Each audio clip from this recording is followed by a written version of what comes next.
तो गाइस अगर आपको ये वीडियो पसंद आ रहा है तो अपने चैनल को सब्सक्राइब करिएगा, वीडियो को लाइक करिएगा और कमेंट करके ज़रूर बताइए कि ये वीडियो आपको कैसा लग रहा है।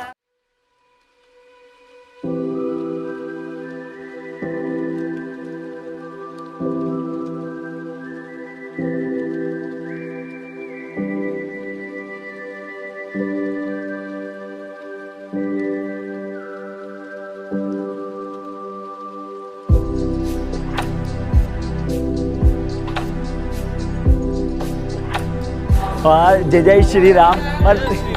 और आज का ब्लॉग मेरे भाई मयंक ने बनाया है। और हेलो गुड मॉर्निंग गाइस, आज हम हुए हैं ओरछा में। अब आप सबको ओरछा के बारे में इतिहास बताएंगे और ओरछा में जितनी भी सारी जानकारियाँ इतिहास है इसके बारे में आपको डिटेल में हम आपको जानकारी देंगे। और यहाँ पे ऐसे बहुत सारी ऐतिहासिक धरोहर है। शर्मा सूर्य जी, हाँ भैया जी,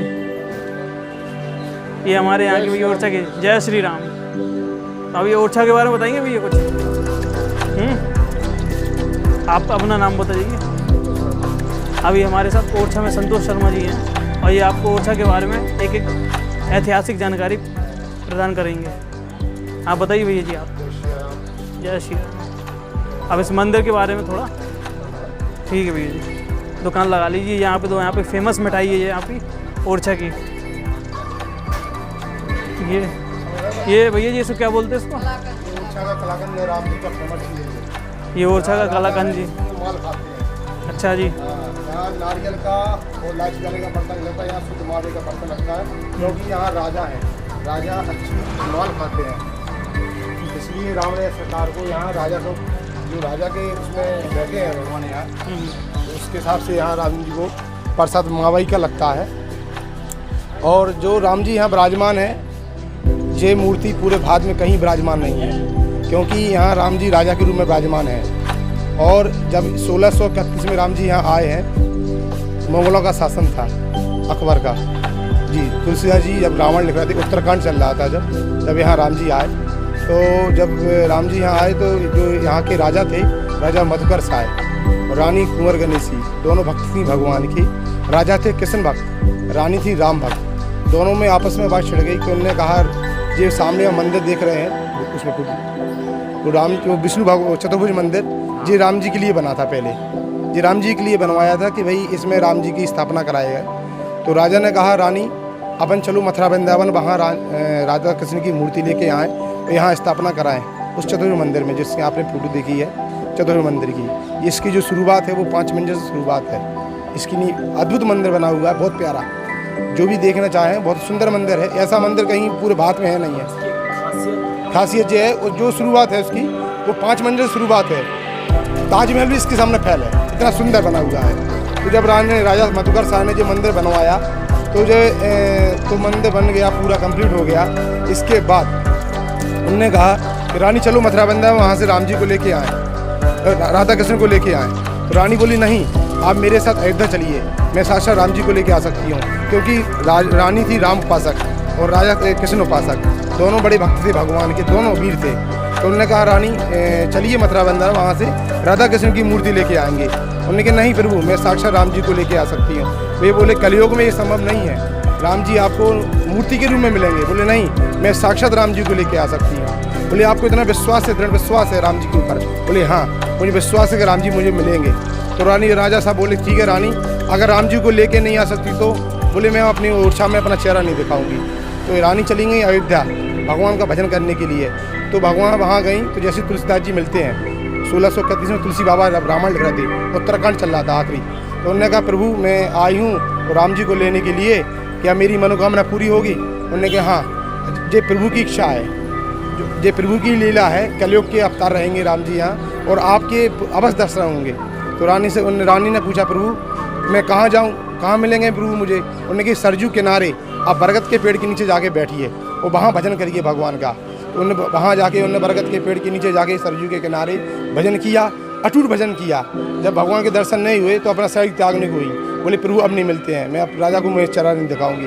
तो जैसे सरजू में कूदने को हुई तो आकाशवाणी हुई, आपकी रानी तपस्या से प्रसन्न है, वर मांगो, क्या मांगना चाहती हो? बोले, प्रभु यही वरदान मांगते हैं कि आप मेरे साथ ओरछा चलिए, मुझे कुछ नहीं चाहिए आपसे। बोले, चलने को तैयार रहेंगे? बोले, कुछ शर्त रहेंगी। बोले, कौन सी? बोले, 3 शर्त रहेंगी मेरी। अगर आप मान लोगे तो चलेंगे। बोले प्रभु बताइए आप। बोले पहली शर्त ये रहेगी कि मैं आपको वहाँ जाके राजा रहूँगा, आपके राजा राज नहीं करेंगे, क्योंकि मैं अपने पिताजी की गद्दी छोड़ के जाऊँगा अयोध्या की। बोले ठीक है प्रभु, ये भी प्रथम शर्त हो गई। दूसरी शर्त ये रहेगी कि आपको अयोध्या से ओरछा तक पैदल चलना पड़ेगा मेरे साथ, और गोदी में लेके। अगर आप नहीं लोगी तो चलूँगा मैं साथ। और पुख निश्चित पड़ता है भगवान का, आज पुख निश्चित है राम जी के, तो उसमें चलूँगा मैं, क्योंकि मेरा जन्म हुआ है पुख निश्चित में, इसलिए मैं पुखन आपके पास ओरछा जाऊँगा। बोले ठीक है प्रभु, मैं चलने को तैयार है। तीसरी शर्त ये रहेगी कि जहाँ बैठा दोगी वहाँ से उठेंगे नहीं, चाहे मंदिर हो आपका, चाहे घर हो, कहीं भी आप महल में कहीं भी बैठा दो, इसके बाद मैं नहीं उठूँगा। बोले प्रभु आप तीनों शर्त मानने को तैयार हैं। जब रानी को प्रभु मिलते हैं तो वहाँ से संदेशा पहुँचाती हैं रानी कि राजा साहब आइए अपने संतों के साथ और प्रभु को लेके यहाँ चलें। तो जब राजा साहब यहाँ आते हैं तो देखते हैं कि प्रभु को साक्षात दर्शन हो गए उनको, रानी को। और क्योंकि जो मूर्ति आप दर्शन करेंगे राम जी की, वो किसी धातु की मूर्ति नहीं है, ना किसी पत्थर की मूर्ति है, जिस साक्षात राम जी विराजमान है, जिस जो प्रकट हुई है भगवान। उन्होंने कहा प्रभु चलने को तैयार है, लेंगे प्रभु आप चलेंगे कैसे? बोले प्रभु बोले मैं बालक के रूप में चलूँगा आपके साथ, लेकिन आम जनता को एक मूर्ति के रूप में दिखूँगा, वो आपको एक बालक के रूप में मैं साक्षात दिखूँगा। तो जो रानी थी, राजा थे, उनको साक्षात दिखे जैसे अपन तुम हैं, ऐसे रानी लेके आई प्रभु को पुख नक्षत्र में।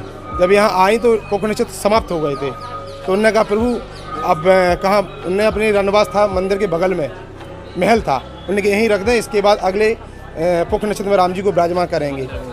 तो इसके बाद हिंदू धर्म में ये भी होता है कि अपन डायरेक्ट मंदिर में मूर्ति नहीं बैठाते हैं, अपन अच्छी जगह रखते हैं घर में, मंदिर में, इसके बाद ही स्थापना कराते हैं। 5 दिन 6 दिन स्थापना कराते हैं घर में।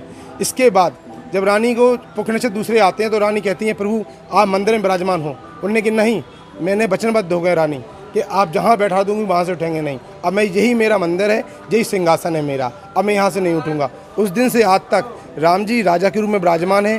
पूरे भारत में कहीं भी राम जी को सलामी नहीं दी जाती है, किसी भगवान को, यहाँ राम जी को सलामी दी जाती है, ऑनर दिया जाता है। किसी भी यहाँ पूरे भारत में किसी मंदिर को सलामी नहीं दी जाती, एक ही मंदिर है पूरे भारत में जहाँ राम जी को सलामी दी जाती है। उज्जैन में महाकालेश्वर महाराज, MP में ओरछा के रामराय सरकार, दो ही राजा हैं कलयुग में, तीसरा कोई नहीं है। इसलिए श्री रामराय सरकार की जय। तो गाइस जैसा कि आपने सुना, हमारे शर्मा जी ने बताया है इस मंदिर के बारे में और राम राजा के बारे में जो भी जानकारी मिली बहुत अच्छी मिली। और ये भाई साहब की मिठाइयों की दुकान है और काफ़ी मतलब कहते हैं कि राम भगवान को ये कलाकंदी पसंद है और इसमें बादाम मतलब सारी चीज़ें मिली हुई है ना, सारी चीज़ें मिली हुई है। तो हम इनसे रेट भी पूछ लेते हैं कि ये क्या रुपए किलो है? ये 240 रुपये किलो करता है। 240 रुपये किलो। सस्ता भी मिलता है यहाँ। अच्छा। क्योंकि राम जी को यहाँ मुआवजे के परसा लगता है। जी तो जी। हमारे जो आसपास के गांव हैं वहाँ से खुआ लेके आते हैं हम लोग और फिर बनाते हैं। अच्छा। इसलिए यहाँ 240 रुपये में मिनिमम अच्छा प्रसाद मिल जाता है। अच्छा प्रसाद मिल जाता है। Okay okay okay. तो चलिए फिर मिलते हैं, अभी हम मंदिर का और दर्शन करा देते हैं। तो ये सामने का पूरा नाम क्या बताया था? चतुर्भुज मंदिर। चतुर्भुज मंदिर। तो ये पूरा मंदिर का नाम चतुर्भुज मंदिर है और ये मंदिर बहुत ही सुंदर लग रहा है मुझे तो, और आप लोगों को भी देखकर लग रहा होगा गाइस। देखिए यहाँ से जहाँ से हमने शुरू किया था थोड़ा सा पीछे से ही मतलब प्रसाद की दुकानें लगना शुरू हो जाती है। और आज पूरा कि हमारी मुलाकात कहाँ हुई और क्या हुआ, और बट मैं आज बता देता हूँ कि मैं झांसी आ चुका हूँ। ये झांसी में है ओरछा, और मैं झांसी रात को 1:30 बजे उतर चुका था स्टेशन पे। फिर स्टेशन पे उतरने के बाद मैंने इसको कॉल किया, तो नहीं इसको कॉल नहीं किया, फिर ये सुबह इसका खुद का कॉल आया 4:30 बजे, फिर ये मुझे लेने आया, फिर मैं गया। बट ये बातें तो मैं बाद में करता हूँ। पहले यहाँ पर देखिए ये मंदिर के बाहर दुकानें लगी हुई है, जो चीज़ चाहिए मतलब कोई सा भी मंदिर हो तो आपको दुकानें तो मिलेगी। और बहुत सुंदर लग रहा है गाइस यार, और ये बहुत पुराना है। आहा देखो राम राजा की, देखिए ये यहाँ पर मूर्तियों की दुकान है। बहुत सुंदर मूर्तियाँ हैं यार, क्या बात। मेन मंदिर है जिसमें राम भगवान विराजमान है, और मतलब जैसे कि स्टोरी में कहा गया कि बहुत पुराना मंदिर है और साक्षात श्री राम प्रभु यहाँ पर विराजमान है। तो गाइस अभी तो बंद है, और बंद किस लिए यार, क्या बताया था? पुख्त नक्षत्र है ना। अच्छा, पुख नक्षत्र में ये मंदिर बंद रहता है गाइस, तो इसलिए हम जा तो सकते ही नहीं है, बट ठीक है। और भी चतुर्भुज मंदिर में आपको ले चलता हूँ मैं, चतुर्भुज मंदिर। देखिए यहाँ पर इसके टेंपल के बारे में लिखा भी है।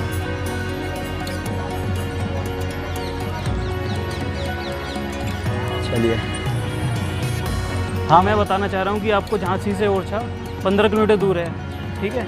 यहाँ पे बहुत सारे लोग ऐसा है कि जो डेली दर्शन करने के लिए आते हैं, वो झांसी से सुबह 4 बजे के आसपास डेली निकलते हैं और यहाँ पे आरती के समय प्रस्तुत होते हैं। और ये चतुर्भुज मंदिर में हम आप सबको आज क्या पुख्त नक्षत्र के चक्कर में ये मंदिर बंद है, लेकिन आपको आज हम चलते हैं चतुर्भुज मंदिर में दर्शन करवाने के लिए। चलिए आप आइए। इस पावन मंदिर की एक खासियत ये है कि यहाँ पे रानी जी यहाँ पे रोज़ दर्शन करती थी, लेकिन दर्शन करने के लिए उन्होंने क्या किया कि राजा से जब अपना महल तैयार करवाया ना, राजा से अपना महल बनवाया, तो उन्होंने क्या किया कि इस मंदिर के सामने जो महल तैयार किया उसके सामने एक खिड़की बनवाई। ये महल है क्या? सामने एक महल है, ये गाइस आपको महल दिख रहा होगा। हाँ, तो इस महल में एक सामने खिड़की बनी हुई है, सामने एक खिड़की बनी हुई है। आप जूम करके दिखा सकते हैं इन लोगों को, जहाँ से वो आदमी झांक रहे हैं, जहाँ से वो आदमी आ रहे हैं, हाँ, वो उस खिड़की से इस मंदिर के, आप उस खिड़की को देख सकते हैं। उस खिड़की से लेके इस मंदिर के डायरेक्ट दर्शन होते हैं। अरे वाओ गाइस, बहुत ही ब्यूटीफुल। ये इसकी खासियत यही है कि उस खिड़की में आप जाएंगे ना, अभी आप देखिए, आपको बस किले में जब ले जाएंगे तो किले से भी दर्शन करवाएंगे आपको खिड़की से पूरे। बहुत ही सुंदर गाइस, ये इसकी खासियत है। रानी वहीं से सुबह सुबह उठ के सबसे पहले श्री राम जी का चेहरा देखती थी, फिर किसी के दर्शन करती थी। ये इतनी अच्छी खासियत आज के ज़माने में मुझे लगता है कोई भी इंजीनियर दे पाएगा, जितनी इस समय सब 1500 ईस्वी में थी ये। उस डायरेक्ट खिड़की से लेके इस मंदिर तक की यही खासियत यहाँ की है कि रोज़ सुबह रानी उठ के दर्शन करती थी। चलिए, और ये मंदिर कभी भी बंद नहीं होता है इसी कारण से, चाहे वो कोई भी दिन हो, चाहे पुख्त नक्षत्र हो, वहीं पे आगे होता, चाहे कोई भी दिन हो, ये मंदिर हरदम खुला रहता है। जय श्री राम। और इसे एक भूल भुलैया के तौर पे भी यूज़ किया जाता है। ये भूल भुलैया ऊपर जितनी भी है, दिखा दीजिए। भव्य मंदिर है यार, बहुत ही बड़ा है, और ऐसा लग रहा है कि मैं किसी किले में आ चुका हूँ। अगर मैं बात बताऊँ आपको, सरकार इस मंदिर में इस धरोहर को अच्छे से देख रेख करे तो मुझे नहीं लगता कि इतनी बड़ी इमारत और कहीं पे पाई जाएगी। जितने भी किले हैं, जितने भी मंदिर हैं, जितनी भी सारी चीज़ें हैं, बहुत ही सुंदर, और इनका आर्किटेक्ट बड़ी ही तरीके से बनाया गया है, इसमें कोई भी इसको फेल नहीं कर सकता। बस इसमें इसके मेंटेनेंस की ज़रूरत है। जिस दिन सरकार इनमें ज़्यादा ध्यान देने लगेगी, मुझे नहीं लगता कोई और नई चीज़ निर्माण करने की आवश्यकता होगी, क्योंकि इसके अलावा और कुछ निर्माण कर ही नहीं सकते हैं। और इस भव्य मंदिर को बनने में आप देख सकते हैं इतनी चतुर्भुज, मतलब 4 इसके भुजें हैं चारों तरफ, जितनी 4 दिशाएं हैं चारों तरफ, उसके 4 भुज, इसलिए नाम इसका चतुर्भुज मंदिर रखा गया। और इसके अंदर भूल भुलैया भी ऊपर सामने। आपको चलो मंदिर के पहले दर्शन करवाते हैं। जैसे कि आपको अभी दिख रहे होंगे भगवान, आप सबको दर्शन करवाते हैं पहले भगवान जी के, फिर आप उस मंदिर से खिड़की भी देख सकते हैं। यहीं पे उतार दीजिए, यहाँ पे उतार दीजिए, यहाँ पे। और यहाँ से डायरेक्ट देखिए वो खिड़की दिख रही है आपको, देखिए दिख रहा है वो, देखिए वो खिड़की, ये जो खिड़की दिख रही है आपको, जहाँ पर छोटी सी खिड़की बनी हुई है, उन्हीं ऊपर जो उजाला दिख रहा है आपको खिड़की का, वो खिड़की से डायरेक्ट श्री राम प्रभु रानी को दिखते थे, ये देखिए। और अभी हम पंडित जी से बात करते हैं, और पंडित जी इस मंदिर की खासियत हमें बताएंगे, और कैसा नाम पड़ा इसका चतुर्भुज, जैसे वैसे बैंक ने मुझे बताया। बेटा मंदिर में पंडित जी से हम पूछते हैं। पंडित जी जय श्री राम। जय। पंडित जी इस मंदिर के बारे में बताइए। ये मंदिर बना था भगवान राम जी के लिए। राजा थे मधुकर साय, रानी कुंवर गणेशी बाई, उनके पुत्र राजा वीर सिंह के पुत्र जुझार सिंह हरदौल। ये 16वीं शतमी की बात है। रानी राम के भक्त थी, राजा कृष्ण के थे। राजा चाहते थे कि अपन एक प्राणी है, एक भक्ति करो। रानी ने कहा नहीं, मैं राम भक्त हूँ, राम भक्ति नहीं छोड़ पाएंगे। राजा ने गुस्से से कह दिया तुम सही राम भक्त हो तो राम को लेके आओ। रानी ने सोचा राजा को अपनी भक्ति का विश्वास किया, मेरी राम भक्ति का विश्वास नहीं किया। तो रानी राजा के सामने प्रतिज्ञा करती हैं कि हम सही राम भक्त होंगे तो राम को लेके आएंगे, या तो सरजू मैया में अयोध्या जी में प्राण त्याग देंगे, हम आपके नगर में वापस नहीं आएंगे। रानी जब अयोध्या जी पहुंची, सरजू मैया किनारे तपस्या करने लगी। तपस्या करते करते कुछ समय बीत गया। जब भगवान नहीं मिले तो रानी सरजू मैया में प्राण त्यागने के लिए खूनी तो भगवान बाल रूप में उनकी गोद में आए। उनसे कहा रानी आपको दर्शन मिले, अपने घर वापस लौटो। उनने कि नहीं, हम आपको लेके जाएंगे वरना वापस नहीं जाएंगे। तो भगवान ने कहा जैसी प्रतिज्ञा से आप आई वैसी प्रतिज्ञा से मैं चलूँगा। उनने कहा आप बोलो, हम स्वीकार करेंगे। उनने कहा पुख नक्षत्र में चलेंगे, जहाँ बैठ जाएंगे वहाँ से उठेंगे नहीं, जहाँ जाएंगे वहाँ रामराज रहेगा, आपके राजा का राज नहीं रहेगा। दिन में रहेंगे ओरछा, शयन करेंगे अयोध्या। ये सारी शर्तें मंजूर करके जब भगवान आने के लिए तैयार हुए तो रानी ने राजा को सूचना भेजी कि आप मंदिर बनवाएं, भगवान आने के लिए तैयार हैं। तो राजा को एक अहंकार हो गया कि मैं ऐसा मंदिर बनवाएं कि भगवान के उठत बैठत दर्शन करेंगे। आप देखिए वो झरोका, राजा चाहते थे कि भगवान के हम उठत बैठत दर्शन करेंगे, लेकिन भगवान तो 3 लोक के अंतरामी। भगवान ने सोचा, राजा को एक अहंकार हो गया। भगवान ने ऐसा चलना शुरू किया कि ये मंदिर पूरा कंप्लीट नहीं हो पाया। तो रानी ने कुछ समय के लिए रसोई में विराजमान कर दिया कि कुछ समय बाद ये पूरा होगा, हम उठा लेंगे। कुछ समय बाद ये मंदिर पूरा हुआ। रानी ने उठाने का प्रयास किया तो भगवान ने कहा रानी उस प्रतिज्ञा को भूल गई जो सरजू मैया में की थी कि जहाँ बैठ जाएंगे तो उठेंगे नहीं। रानी ने कहा ये तो ठीक। तब रानी ने मंदिर रसोई में बनवाना शुरू कर दिया। राजा कृष्ण के भक्त थे। राजा ने सोचा अपना भव्य मंदिर बनवाया। एक राज्य में 2 राजा नहीं रहेंगे, राम राजा कृष्ण राजा। तब राजा ने यहाँ विष्णु भगवान, लक्ष्मी जी, राधा, कृष्ण भगवान, तो ये चतुर्भुज के नाम से, वो रामलला सरकार के नाम से। वहाँ रानी महल, जहांगीर महल, शीश महल, प्रवीण महल। थोड़े आगे भोपाल से जो बेतवा नदी निकली हुई है, वो बेतवा कंचनघाट क्षत्रिय याददाश्त के लिए ये चतुर्भुज मंदिर, राम मंदिर, फूलबाग में हरदौल जी का चबूतरा, 2 सावन भादों के नाम से खम्मा बोले जाते हैं। राम मंदिर के पीछे लक्ष्मी जी का मंदिर है। जी यहाँ का इतिहास है। 16वीं शताब्दी की बात है। जो राजा को सलामी दी जाती थी वो राजा राम को सलामी लगती है, किसी अन्य राजा को यहाँ सलामी नहीं दी जाती, इसीलिए यहाँ राजा राम बोले जाते हैं। ये यहाँ का इतिहास है। जय श्री और रानी ने कब तक तपस्या की थी?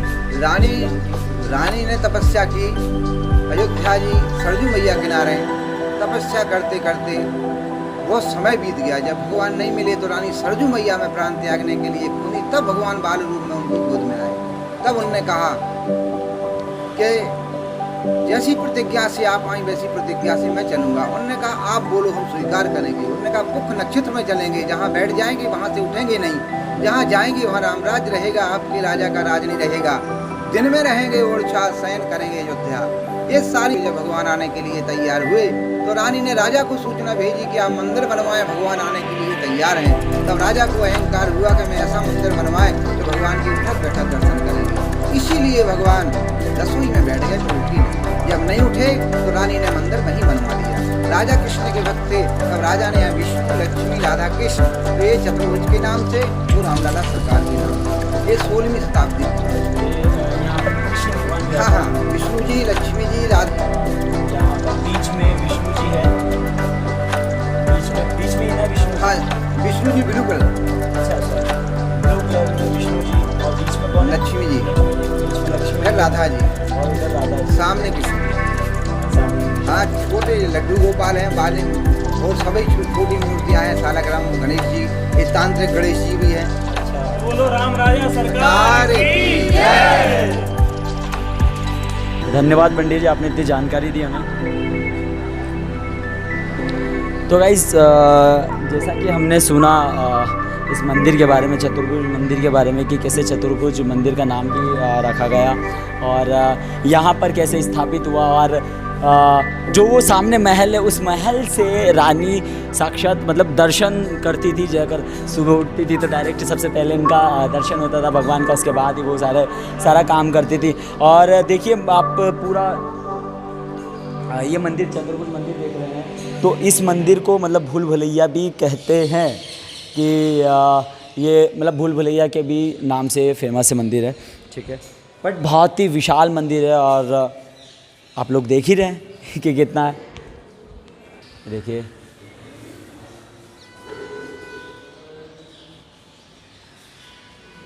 इधर क्या है, देखिए इधर